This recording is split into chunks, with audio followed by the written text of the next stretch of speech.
Welcome to Here's How We Get There. It's the daily show filled with conversations about business and mental health in a down-to-earth style with real-world language. Now let's dive in with your co-hosts, Kenneth Shark Kinney and Trey Tucker. Okay, Sam Ash. Shark is a long-time music retailer. They've been in business for, 100 years or so. They have announced that they're closing all 42 of their physical locations. So talk to us about that decision and maybe how other businesses might be able to avoid such a fate.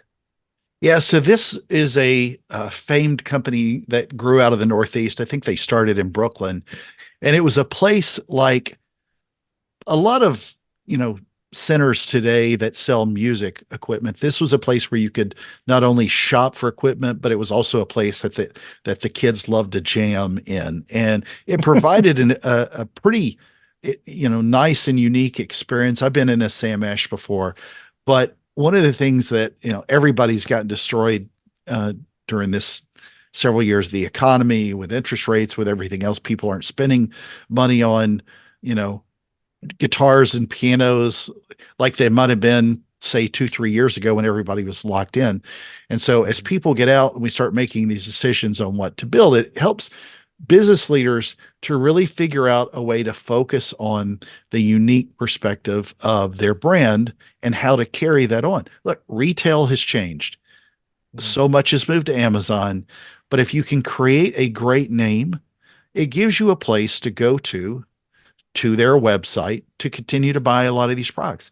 Look, these products that do well today, not all of them started in a retail location and then figured out how to thrive. A lot of them built that little brand name with a presence online, used influencers and things like that to build their brand. And that's what a lot of these smart companies are now figuring out a way. Maybe it doesn't make sense to have 42 stores. Maybe it simply exists because you've created this great experience, is to figure out a way to lean into the newer technologies, specifically social media, as opposed to brick and mortar locations that end up in a strip mall next to a nail place and a phone company and, some bad restaurant that you never eat at on a regular basis. But if you look at Sears and Circuit City and companies like Bed Bath and Beyond, which is coming back, those companies realize the power of their brand name, and that's why they still exist in other forms.